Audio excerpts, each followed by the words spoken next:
Hi, everybody.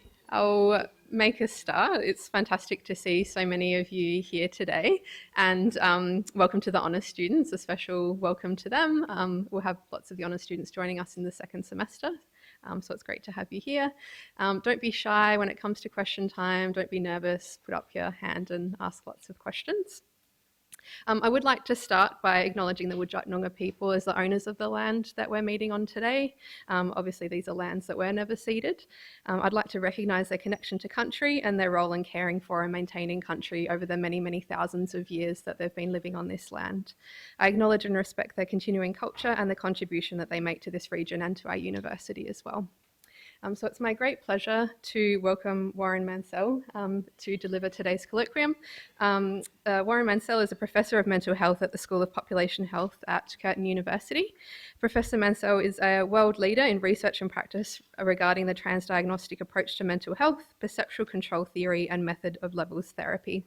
He has published over 200 peer-reviewed articles, a range of therapy manuals, popular science books, self-help guides, and handbooks. And today, Warren will be talking to us about the role of attention and psychological flexibility in the recovery from psychological distress, taking the perspective of perceptual control theory.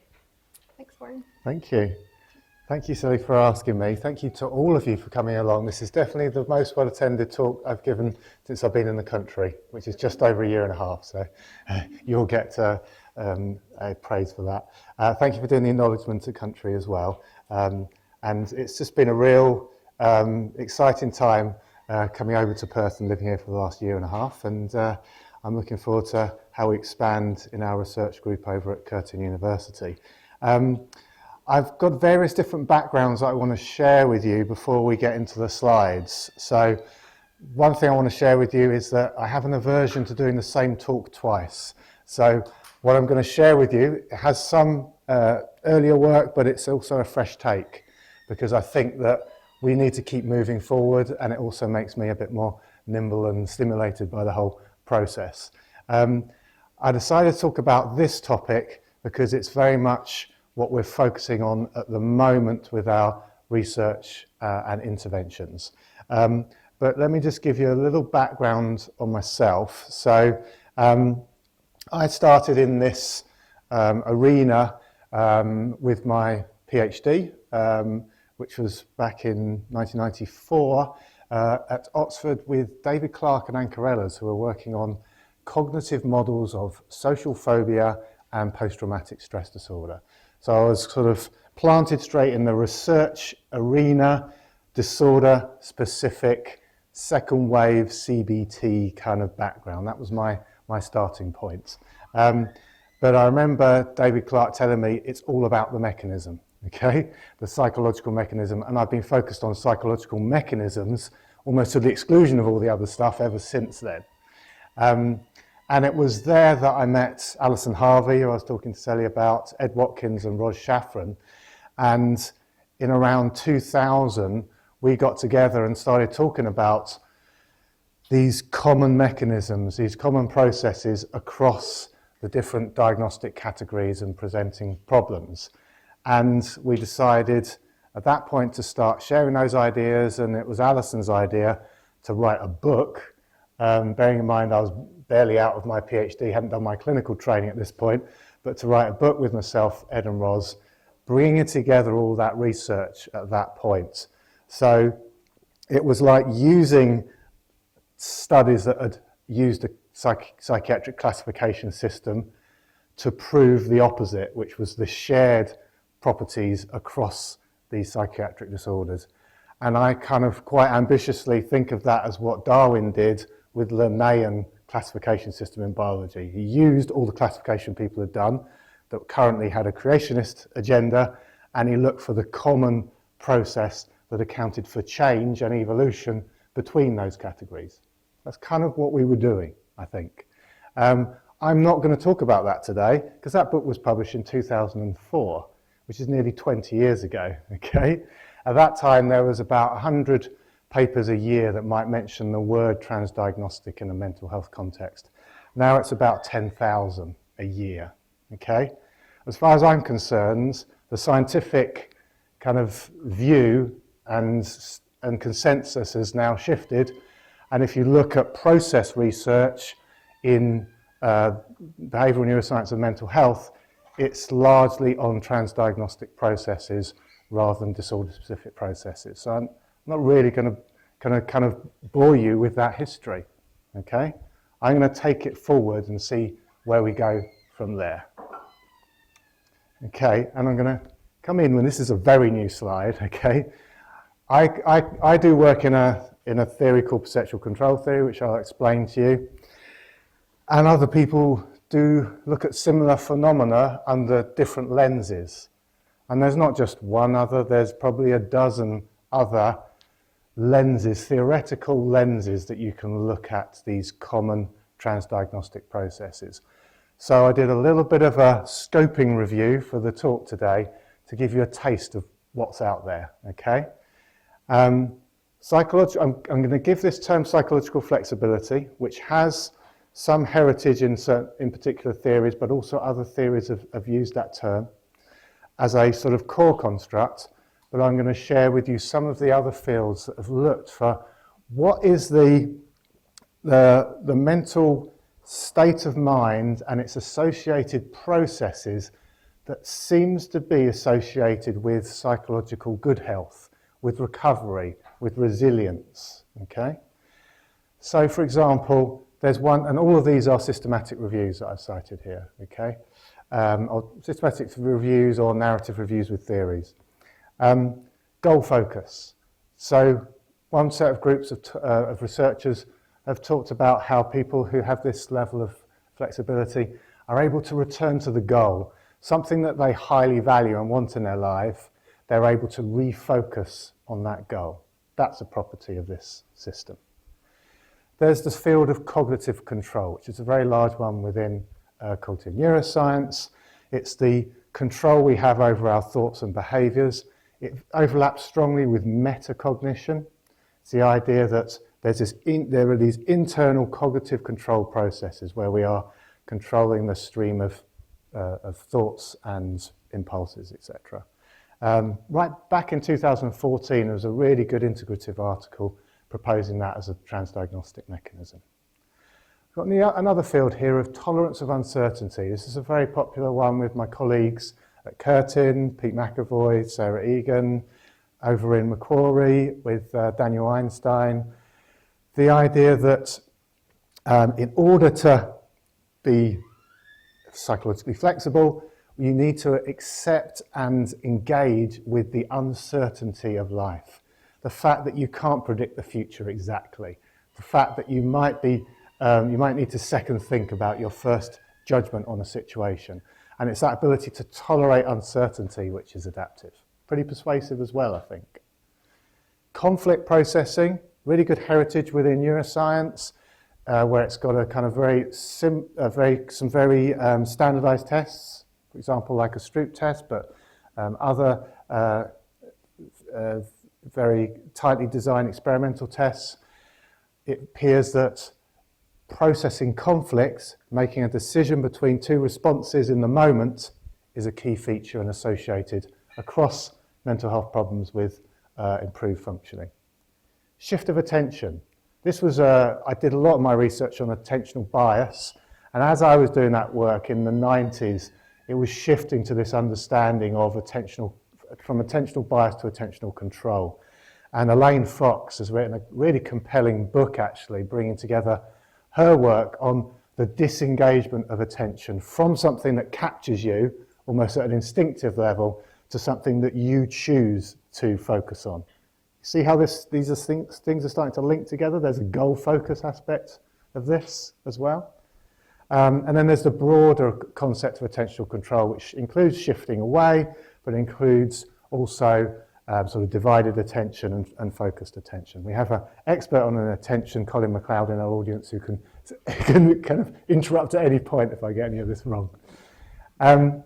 Working memory, often seen as a separate process from attention. Maybe we'll come back to that. But there's, again, I think Emma Barkus did a really compelling review that improved working memory is associated with better psychological functioning and adaptation. Being able to hold a few things in mind as you're working through them You see how that kind of works as well if you're processing conflict? Decentering and mindfulness. Now, this is often studied more from the sort of the outside, from more of a psychological than a experimental point of view.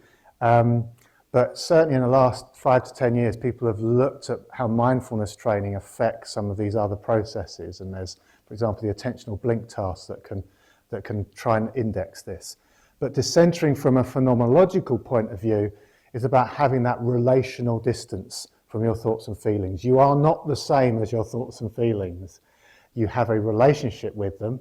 And then if you look at the other elements of that, maybe means that you can kind of deal with the uncertainty around them. Effortful control. This has got a history in child development, but it also relates arguably to this same process. Within children, it's often about delayed gratification and response inhibition. But again, if you think about one response versus another, shall I inhibit this one, shall I inhibit that one, that's also potentially a conflict scenario as well. And finally, to be honest, I got this from Canva and it had 10 points, so I had to find a 10th theory to put in here, piece of evidence. Adaptability to context. How does this manifest all of this ultimately then?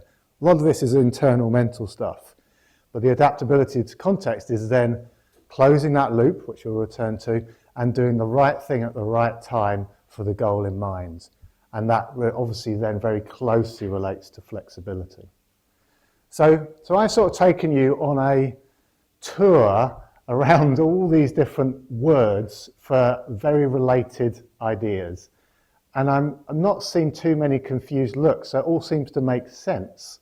But I've done it in a very verbal way, and these words are still different from each other, and all these people are still going to carry on working separately unless we do something about it, okay? So what should we do about it? We need a core process account, is what I'm going to say. But to develop a core process account, we're going to have to go back to basics, and then we're going to build it back up again from the core process, okay? I think we have to ask ourselves what behaviour is. What is behaviour? Is it the way in which an animal or person behaves in response to a particular situation or stimulus? This is in the dictionary as a definition of behaviour. I don't think that's what most people, everyday people in the street would say behaviour is if you ask them, okay?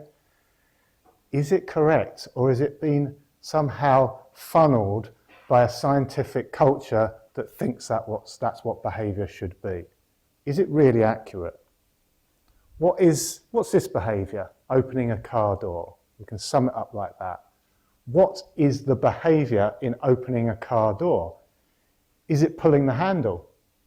Well, if it's pulling the handle, how do you know when to stop pulling the handle? Doesn't the force that you actually apply from your body depend on the stiffness of the door and the weight of the door? So how could you know that in advance? Is opening a door about getting the door into an open state? It may be, but the fact is that we're involved in opening the door. The door has got its own momentum. You might be on a slope where it's easier or harder. Someone else might help you opening the door. Is that my behaviour opening the door if someone else has helped me get into that state? Well, however we try and deconstruct behaviour, we see there's this interaction between the person and the environment. And it's very hard to put your finger on saying that bit is the behaviour. So therefore, can we try and understand behaviour differently? And I'm going to show you a video. At the end of it, I'm going to ask you to tell me what the person on the left is doing, or what they've been instructed to do, essentially. Okay? So the person on the right is me, the experimenter. The person on the left is a volunteer. The experimenter has given the volunteer an instruction, told them what to do. All you need to do is watch the video. When you see the video, what you'll find is that both of the people in the video have got pens, so they leave quite an exact trace of their behaviour on the page. So you can see it, okay? So you just got to say, what's that person on the left doing then? What have they been told to do?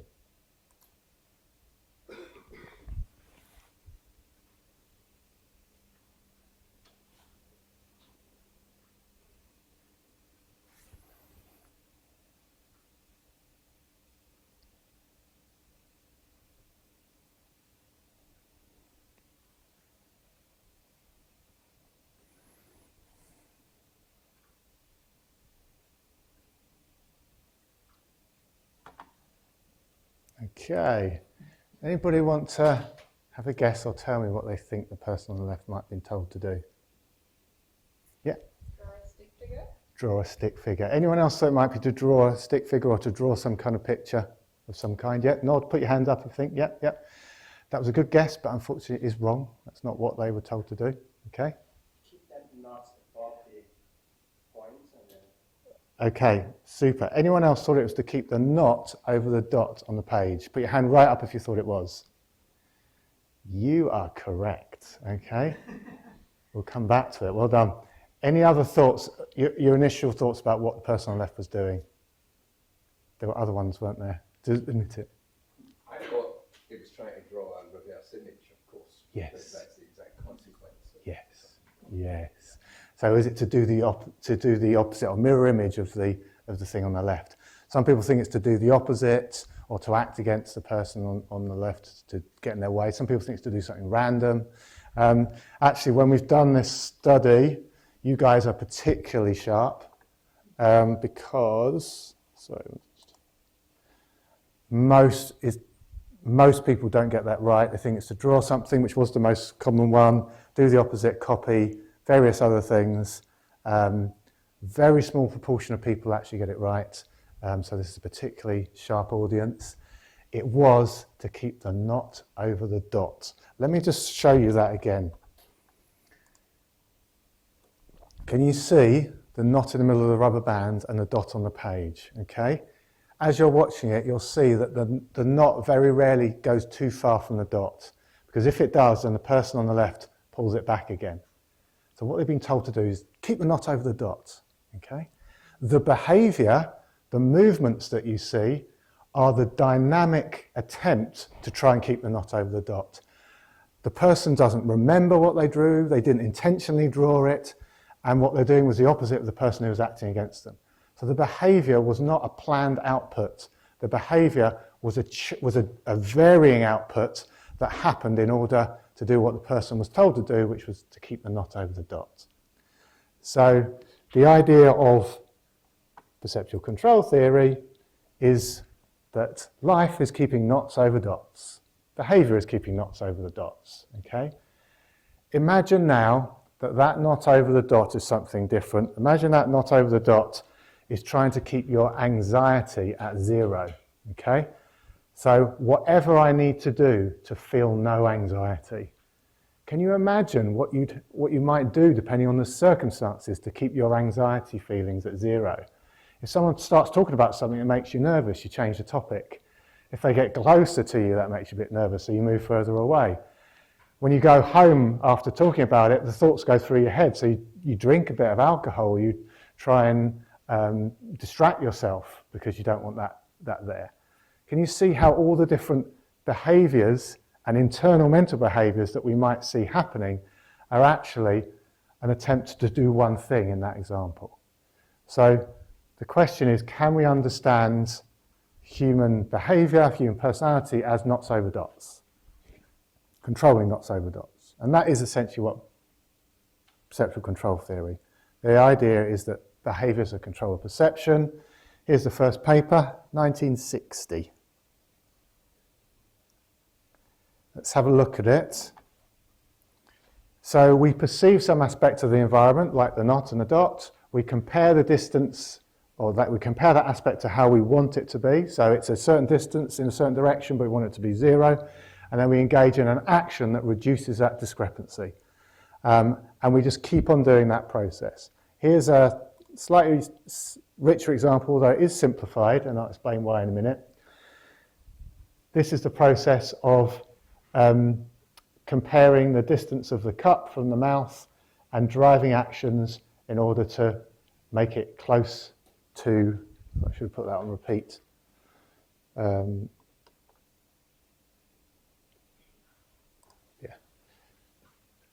Bringing it up to the mouth. Okay?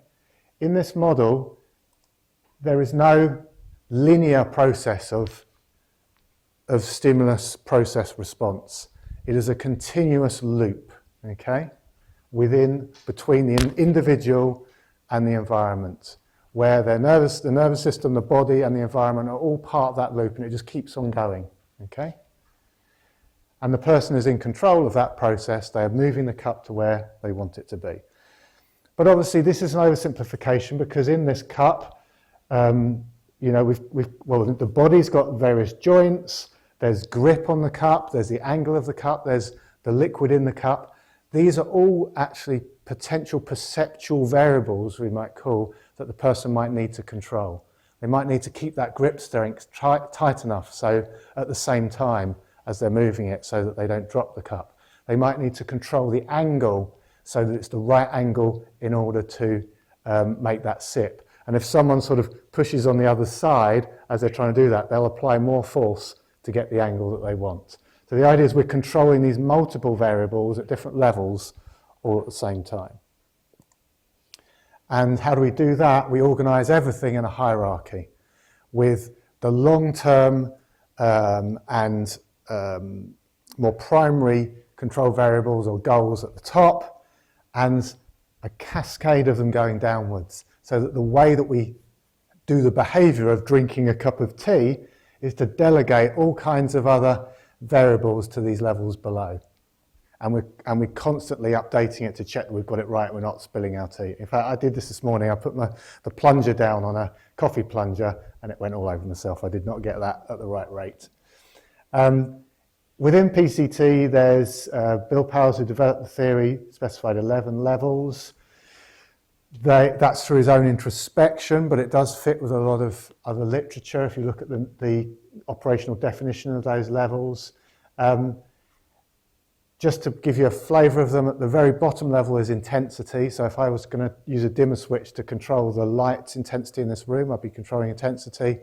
And right at the top level is what we call a system level, which is controlling for a certain perception of a system, like my self-concept, or the way the university works, or the way that a shop works, for example. So and everything's in between, but I won't go through them in detail, but there's levels in between that ensure that behaviour gets checked at each level. Very simply, the way you can understand the hierarchy, if you ask why questions, you tend to go up levels, and if you ask how questions, you tend to go down levels. If life is about controlling so many knots over dots at so many levels, that's a pretty confusing mess, potentially. We need a way of organising this hierarchy so that things work seamlessly, that we can control effectively, and particularly that conflict gets dealt with. Conflict is when you've got one goal that is separate or very different from another goal for the same experience. So this one example here, we're going to move to a more clinical area now. If I want to face the fear of spiders, then I might want to get close to the spider because that's my goal, because I want to kind of get over it, I want to go camping, I've got all kinds of higher level reasons why I want to get closer, but I've also got a lot of reasons why I want to stay far away. You know, it's going to bite me, it's going to run up my arm, I'm going to have a panic attack and look like a nervous wreck, etc. So now, for the variable of distance from the spider, this linear variable, I've got conflicting goals. And arguably, everyone who goes through an exposure process or a graded hierarchy has got conflicted goals. Otherwise, they wouldn't be there, they would have resolved it, okay? And so what we're doing in effective therapies is helping people manage conflict. In this example, conflict over distance from something they're afraid of. But we do it, for example, in traumatic stress as well. So, for example, a person who's been subject to a violent act and they're traumatized by it, they don't want to think about it because it makes them feel like they're going mad, that it's very overwhelming, the flashbacks are unpleasant. But at the same time, this person needs to be brought to justice that committed the crime, and actually people are calling the victim to make a detailed, accurate statement of everything that happened in sequential order. Okay? Those are completely opposing ends of this variable of how vivid and accurate you want to perceive the memory of the incident.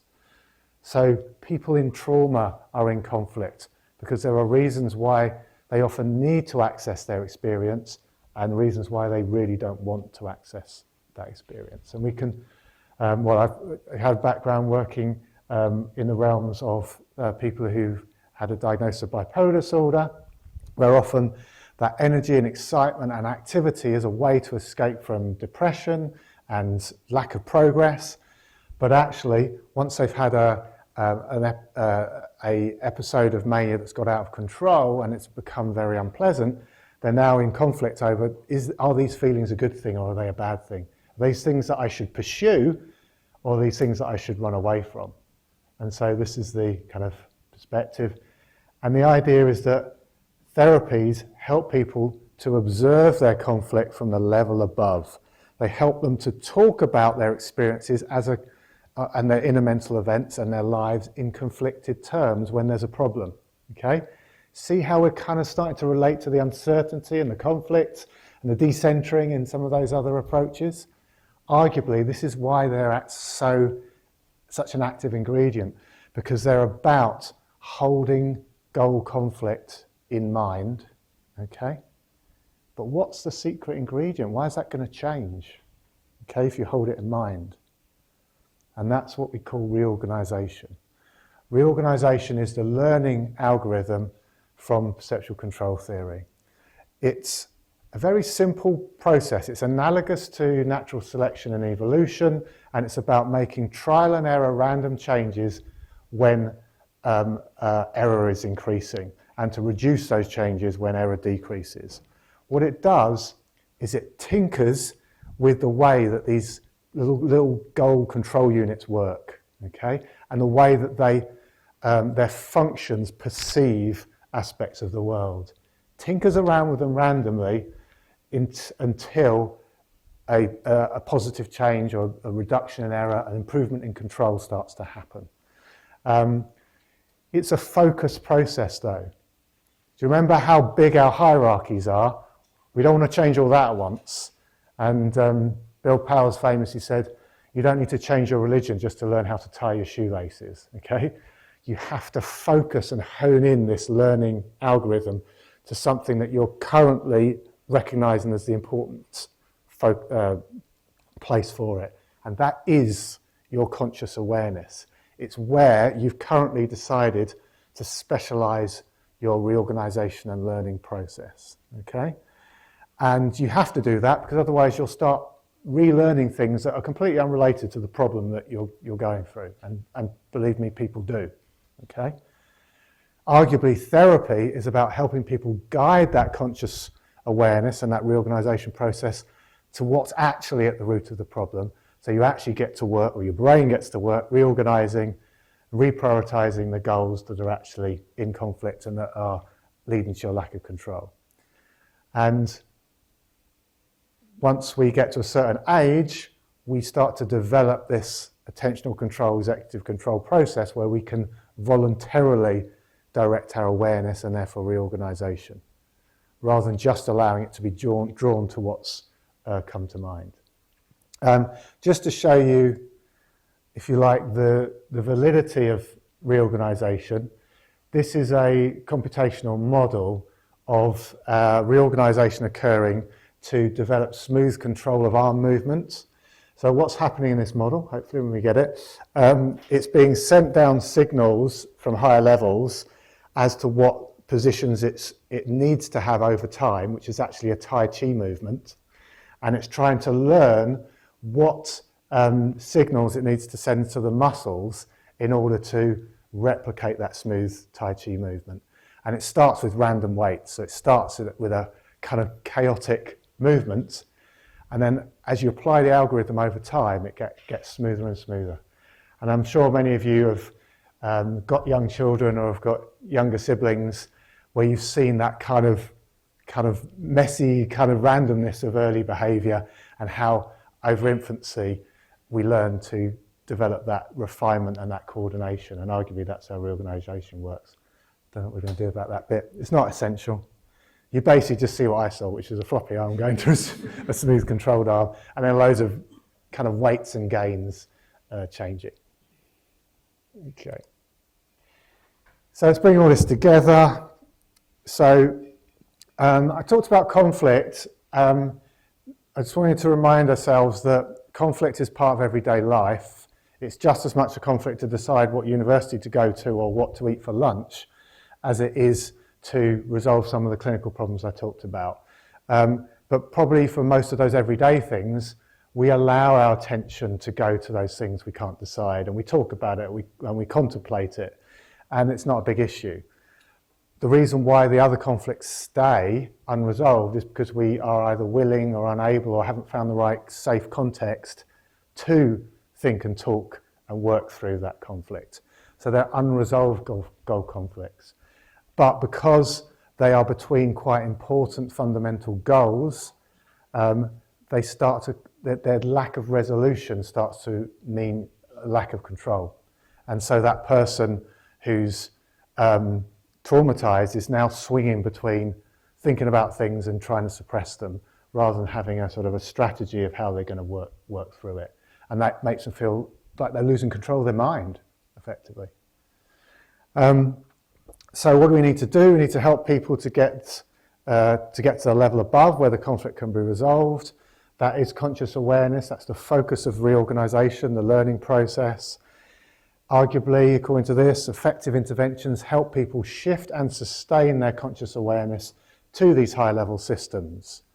So can we use this background now to revisit psychological flexibility and ask ourselves what it means? So that was our old diagram. This is our new diagram, okay? Control. The ultimate aim in life is to have control over the things that matter to us. How does control work? We control our input. We vary our behaviours to control our perception, to make the things the way we want it to be, just like Goldilocks, just like everyone else. How do we organise that? We have to organise it hierarchically. We have to have the long-term stuff towards the top and the short-term variables towards the bottom.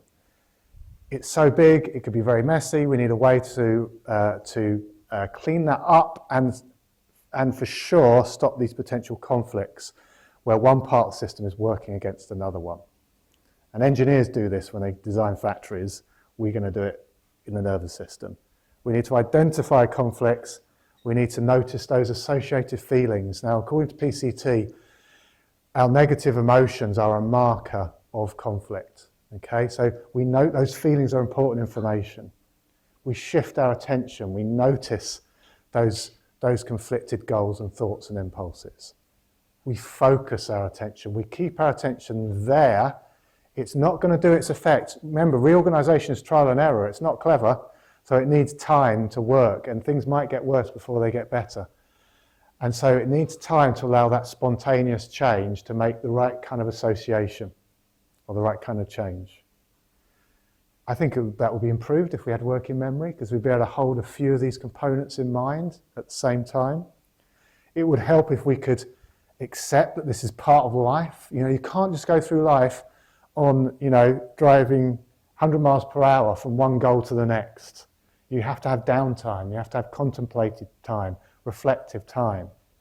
It's part of experience that things can get messy, emotions can come up, and we need to work through that stuff. And then reorganization happens, and over time, it hits upon something that clicks, that makes sense, that sounds right as you say it. And you think, I've got a new point of view on this now. I think I'm going to approach this differently. And then you need to implement that new approach. And that's then more adaptive, arguably, and flexible to the context.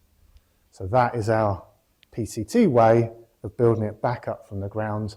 Now in a way where everyone's talking the same language, although it's a language that most of you haven't maybe used until now. What I like about it is you can use it about all levels and elements of the system.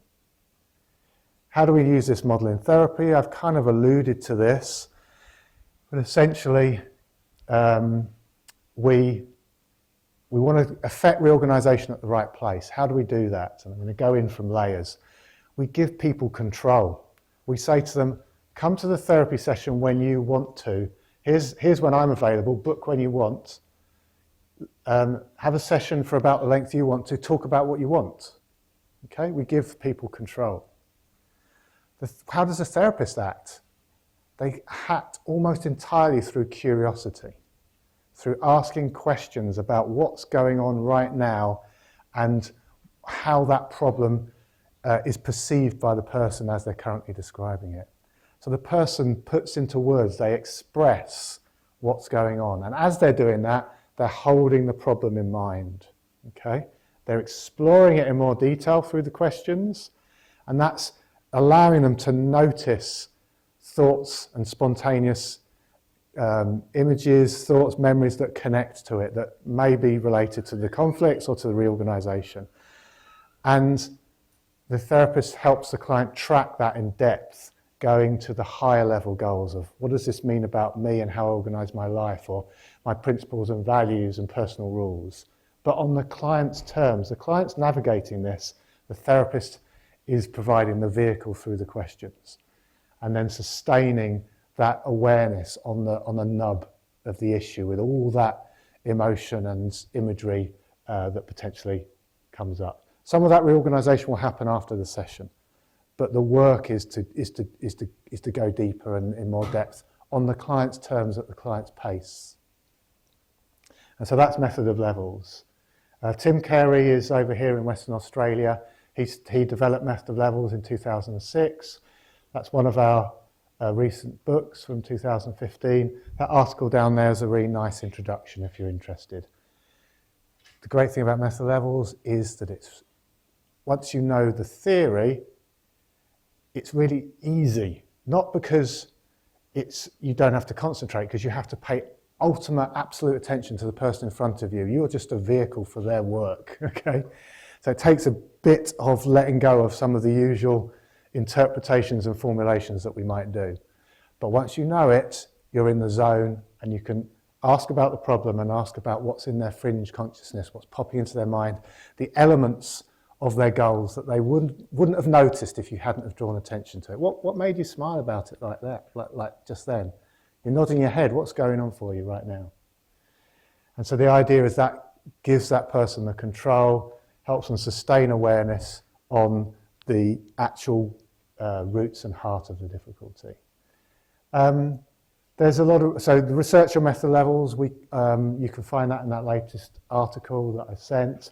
Just wanted to focus today on the reorganisation of conflict scale, because it's one that tries to get to the heart of this mindset. I've also called it the discovery mode at times, where people seem to be doing that work on resolving their goal conflicts.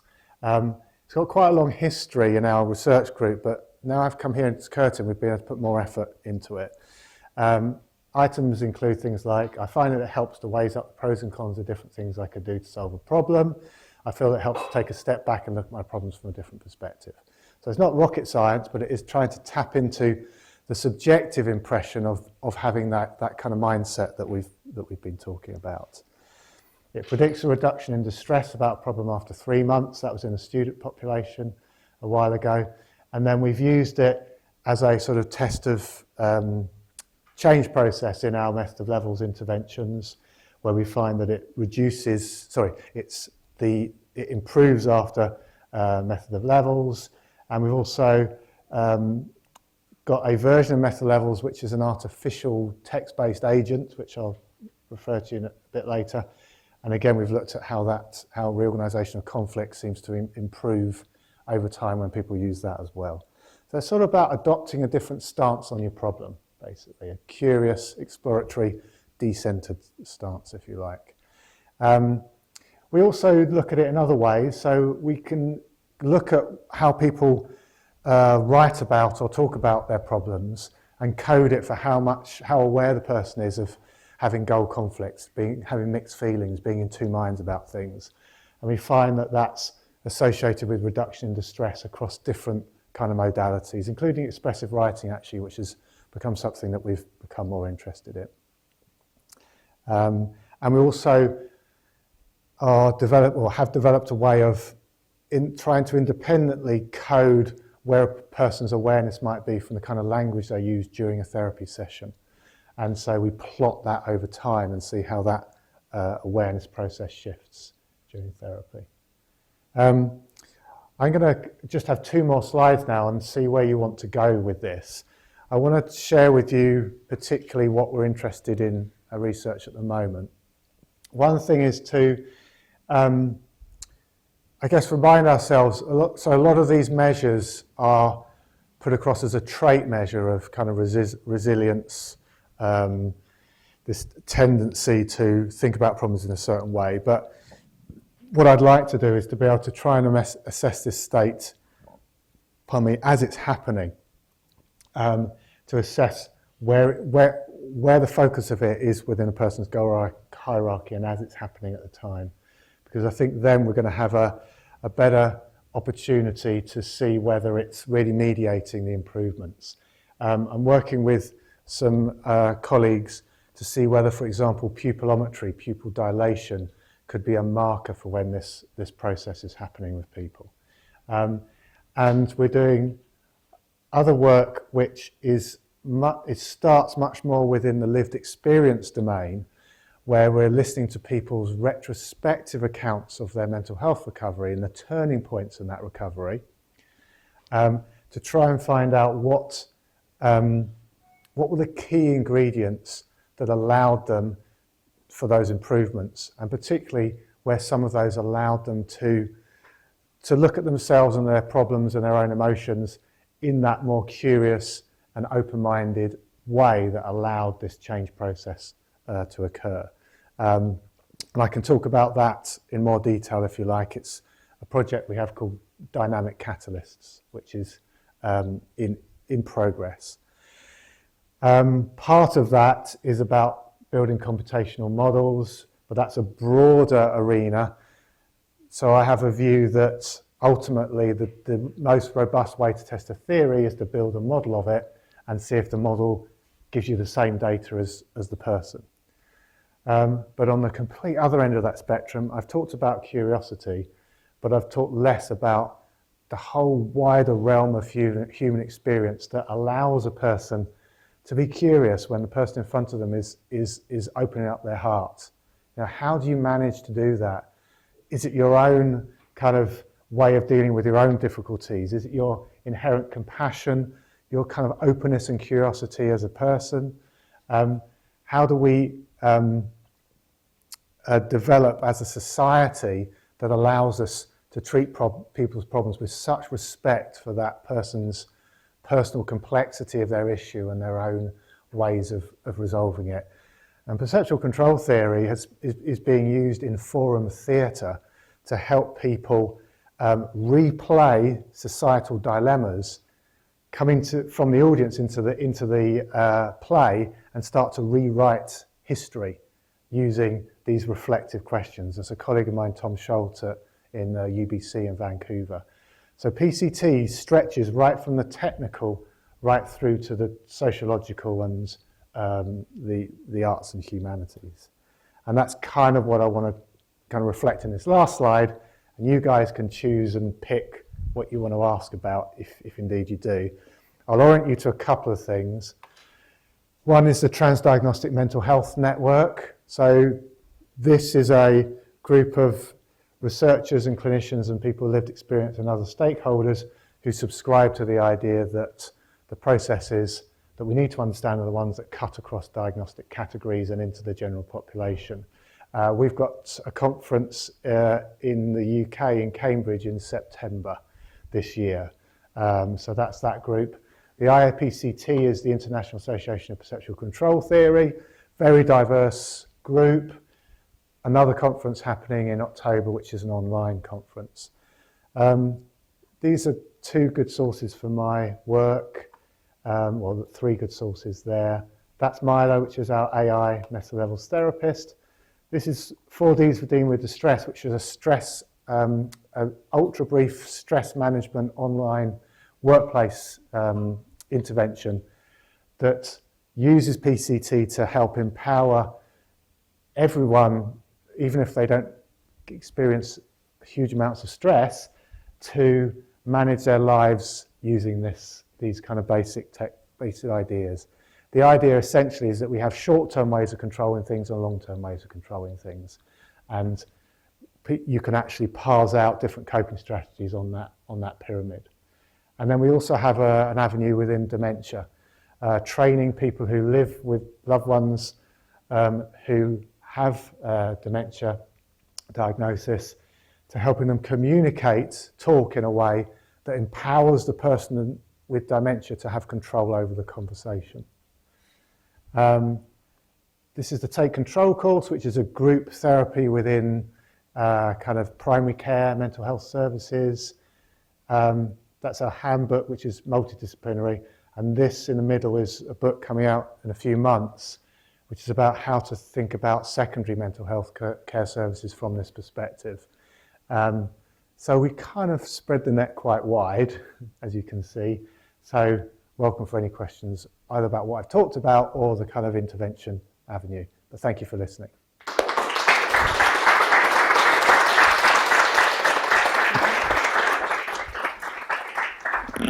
Thanks so much for the wonderful talk, Warren. It was great to learn a little bit more about a framework that I haven't heard so much about today. People have been saying that for 20 years. It's hilarious. But anyway, yeah, go. Yeah, I can open it up to some questions. We might have maybe 5 minutes or so if anyone has any questions. Okay. That's a really great talk, Warren, and like good talks that gets everybody thinking. And one of the things I'm thinking is this: it's probably not entirely what you intend, but it's easy to take the message here: conflict is bad, conflict resolution is good, probably psychological flexibility is good things that helps us resolve conflict.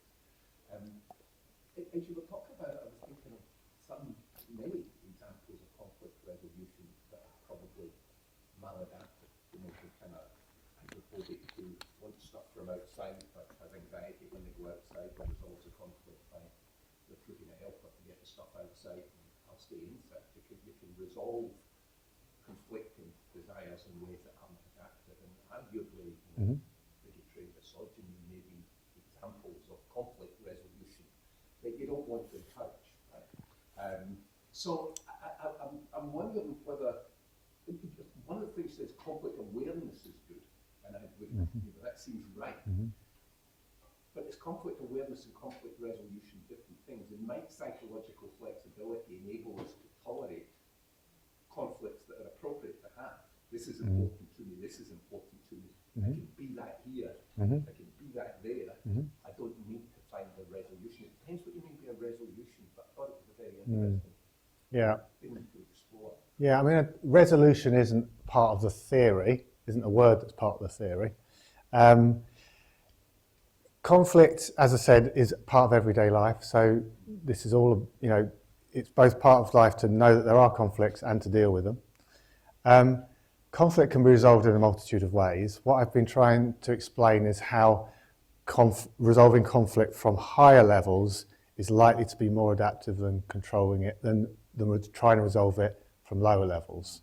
And often some of the examples that people might think of that look like the conflict is resolved is actually just one goal overpowering another goal, so that you can't see that the conflict is still there.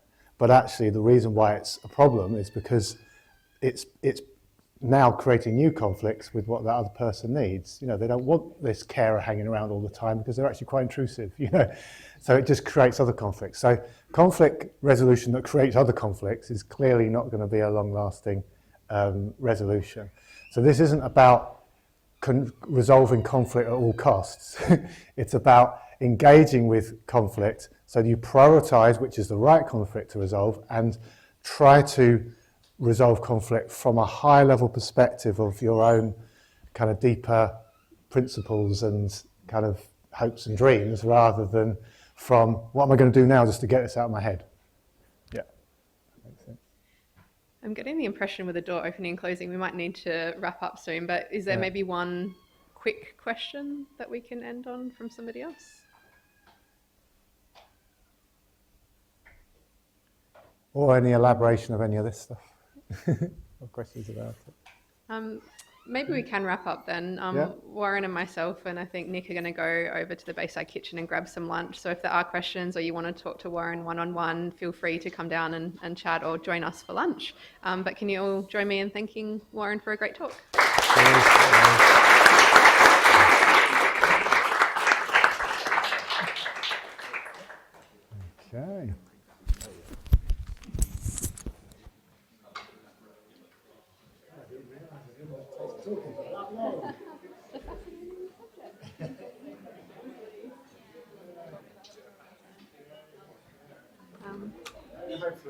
will be one of those things that a few people in the audience will be like, okay, that's really good about that.